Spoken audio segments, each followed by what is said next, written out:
ज्ञान कल्याणक वह पावन क्षण है जब दिव्य आत्मा समस्त आवरणों को चीर कर केवल ज्ञान को प्राप्त करती है। इन्हीं दिव्य और पावन क्षणों के साक्षी बनने का सौभाग्य प्राप्त हुआ राष्ट्रीय राजधानी दिल्ली के शाहदरा वासियों को, जहां परम पूज्य संत शिरोमणि आचार्य श्री 108 विद्यासागर जी महाराज एवं परम पूज्य विद्या शिरोमणि आचार्य श्री 108 समय सागर जी महाराज के मंगल आशीर्वाद से एवं परम पूज्य अरहम योग प्रणेता मुनिश्री 108 प्रणम्य सागर जी महाराज के पावन सानिध्य में 16 से 21 जनवरी 2026 के मध्य शाहदरा स्थित रामलीला ग्राउंड में श्री 1008 श्री मजिनेन्द्र जिन बिंब पंच कल्याणक प्रतिष्ठा महोत्सव एवं विश्व शांति महायज्ञ कार्यक्रम का भव्य आयोजन किया गया। इस भव्य कार्यक्रम का 20 जनवरी 2026 को ज्ञान कल्याणक के दिन का शुभारंभ जिनेन्द्र भक्तों द्वारा मंत्रोच्चारण के मध्य विधान के अर्घ समर्पित करने के साथ हुआ। प्रभु जी आपका अब तारो या ना तारो, ये काम आपका हम वंदन कर रहे हैं, हम वंदन कर रहे हैं। प्रभु जी आपका अब तारो या ना तारो, ये काम आपका।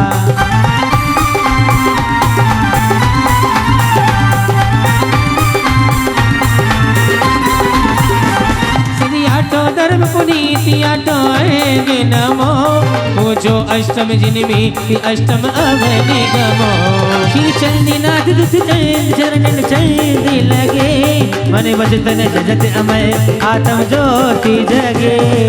ओम ब्रीमरम से मूल्य अष्टम तिथि से चंद्र प्रोजन इंद्राणी मानिक पुत्र प्राप्त है घमटर पामती। ओ जल फल आटो धर्म चढ़ाए, दानत व्रत करो मल्लाए परम गुरु हो, तेजे नाथ परम गुरु हो। हर शिव शुद्धि भावना भाई, सोले तीर्थंकर पद पाए परम गुरु हो, परम गुरु हो, जय जय नाथ परम गुरु हो। ओम निष्ठा शुद्ध सोनसगाणी बिनवाने पद प्राप्त है घमटर पामती। आठ तरफ में अर्घ बनाए, दानत पूछो शिजे राय महासुख होय, देखे नाथ परम सुख होय। पांचों मेरु अति जिन धार तत्पर माते करो प्रणाम, महासुख होय, देखे नाथ परम सुख होय। ओम ह्रीं पंचमेश मंदिर सिद्धिं जय चेतालय जन्म तमाभ्यो नमाने पद प्राप्त है घमटर पामती। ओम नमो रते सर्वम रक्ष रक्ष ह्रूम फट स्वाहा। ओम नमो रते सर्वम रक्ष रक्ष ह्रूम फट स्वाहा। आप लोग बहुपन की वर्षा धुंधो भी आसन वाणी सरसा, छत चमर भामंडल भारी, ए तो प्रातिहार मनहारी। शांति जिनेश शांति सुखदाई, जगत पूज को जो शिरनाय, परम शांति दीजे हम सबको पड़े तिने पुरचार संग। पूजे जिने मुकुटहारी किरीट लाके, इंद्रादि देव अर पूज्य पदाब्ज ताके। सो शांतिनाथ बरवंश जगत प्रदीप, मेरे लिए करे शांति सदा अनूप। ओ संपूज्य को प्रतिपालकों को, यतीम को यतनायकों को, राजा प्रजा राष्ट्र स्वदेश सुकुल, कीजिए सुखी है जिन शांति को दे, कीजिए सुखी है जिन शांति को दे, कीजिए सुखी है जिन शांति को दे। अर्घ समर्पित करने के बाद पुण्यशाली परिवारों ने पूज्य गुरुवर का पाद प्रक्षालन कर पुण्य लाभ अर्जित किया। पूजन वंदन अर्चन करते समरूपी भगवान का, पाद प्रक्षालन है ये पावन पाद। गुरुवर के पाद प्रक्षालन करने के पश्चात कार्यक्रम में पधारे महानुभावों ने तीर्थंकर प्रभु एवं गुरुवरों के चित्र का अनावरण कर उनके समक्ष दीप प्रज्वलित किया।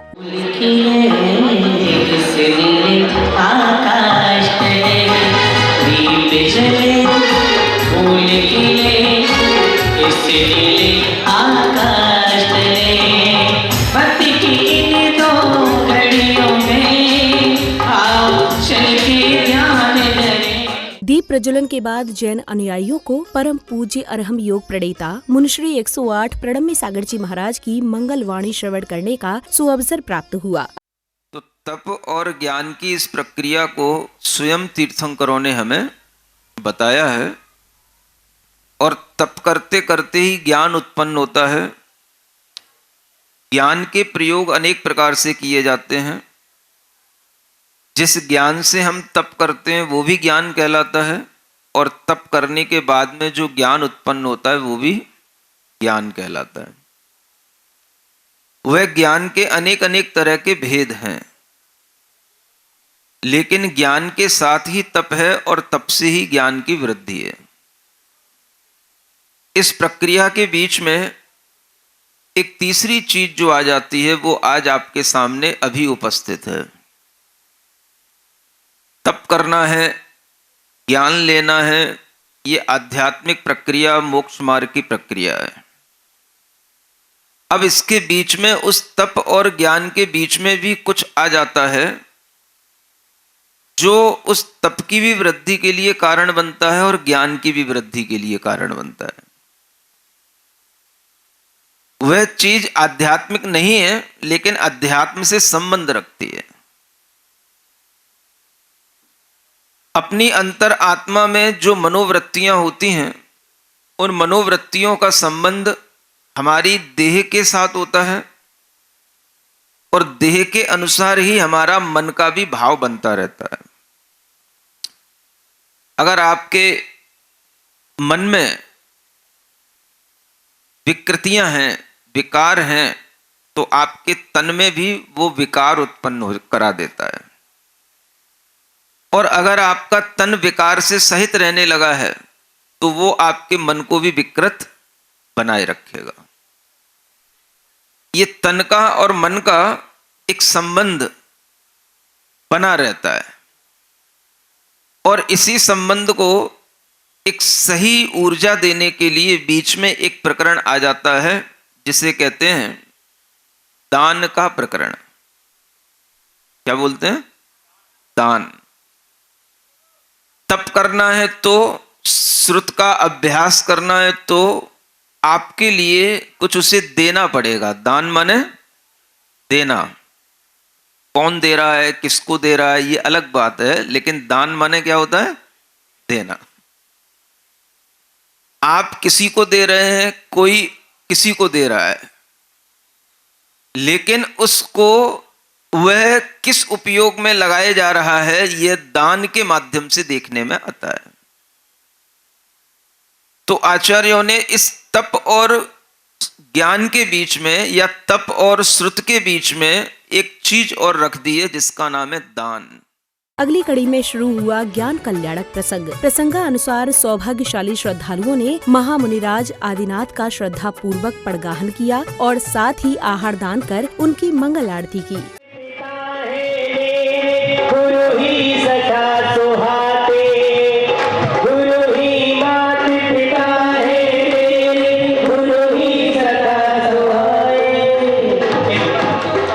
भगवान का पड़गान होने के बाद में आदर पूर्वक उन्हें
अगले क्रम में अपनी समवशरण में गणधर के रूप में विराजमान पूज्य गुरुवर ने समस्त प्राणियों को दिव्य देशना देकर उनके जीवन के कल्याण का मार्ग प्रशस्त किया और साथ ही पूज्य गुरुवर ने भक्तों की जिज्ञासाओं का भी समाधान किया।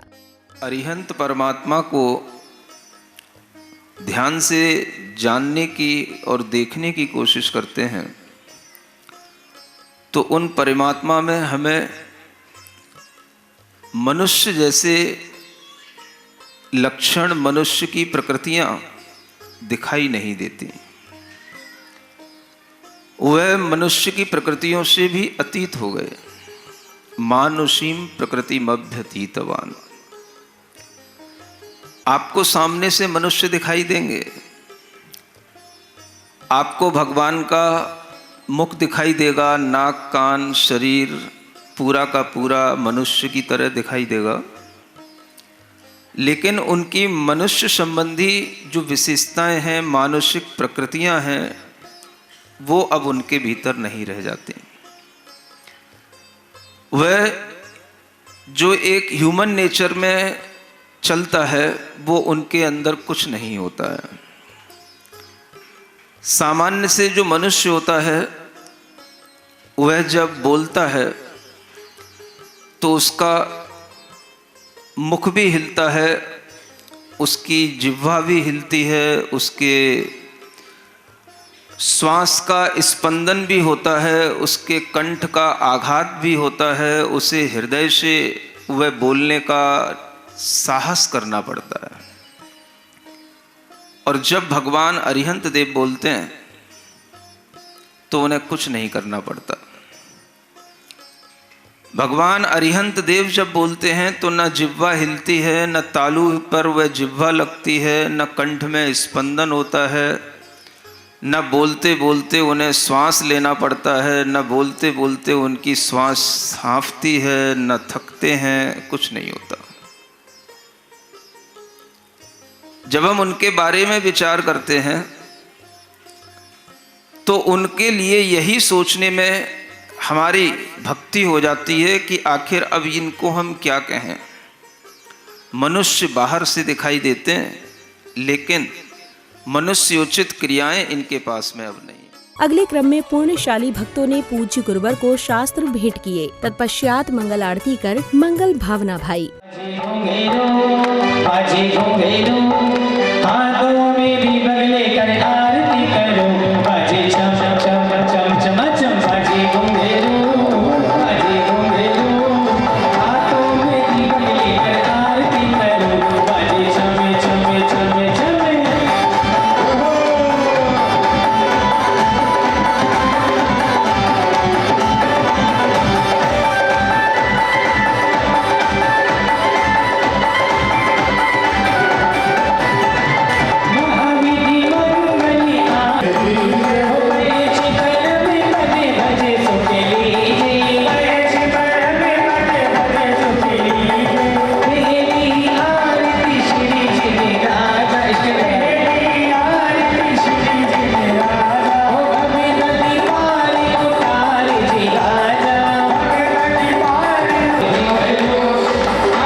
इस अवसर पर समिति पदाधिकारियों ने विशिष्ट जनों का तिलक लगाकर एवं स्मृति चिन्ह भेंट कर स्वागत सम्मान किया।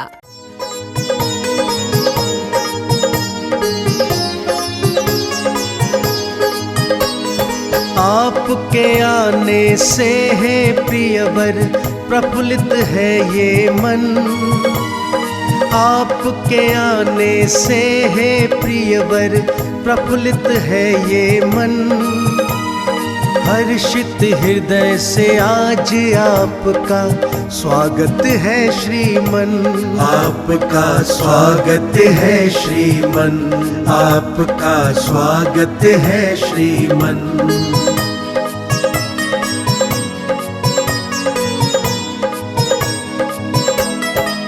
प्रिय आपके आने से हम कितने खुश हैं बतलाएं, आनंदित है कितना हृदय भाव से कैसे दर्शाए, भाव से कैसे दर्शाए। आपके आने से हर मन के महके हैं मधुवन, हर्षित हृदय से आज आपका स्वागत है श्रीमन, आपका स्वागत है श्रीमन, आपका स्वागत है श्रीमन।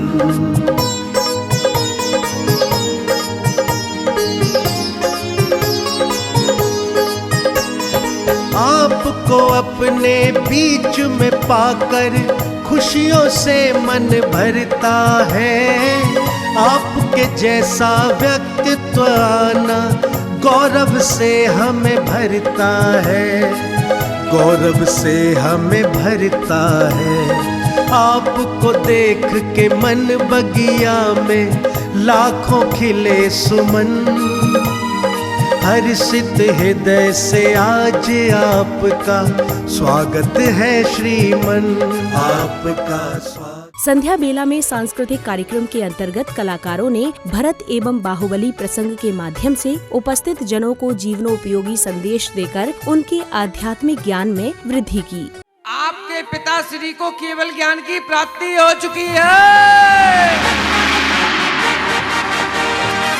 बोलिए आदिनाथ भगवान की, भगवान के केवल ज्ञान कल्याणक की। अन्य राजाओं को भी तो आपसे युद्ध करना है।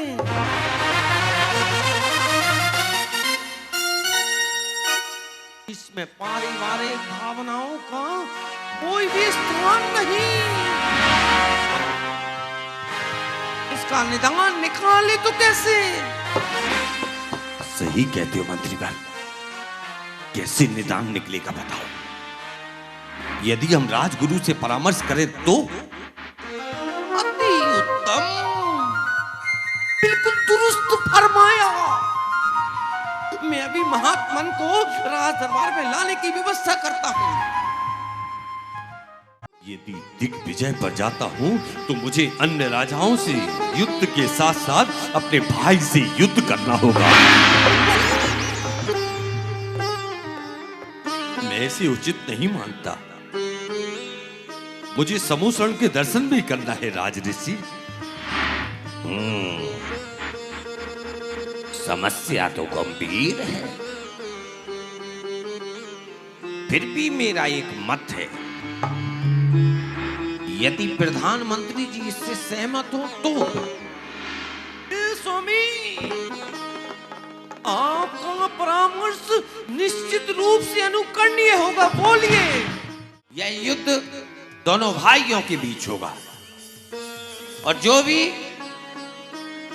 युद्ध को जीत लेगा वह विजय कहलाएगा।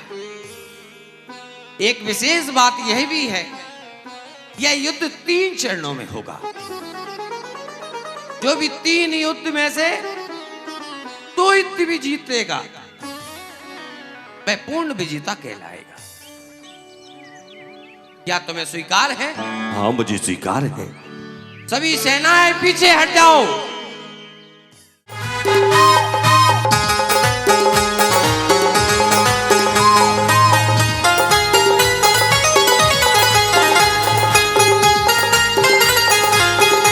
मैं बनूंगा चक्रवर्ती।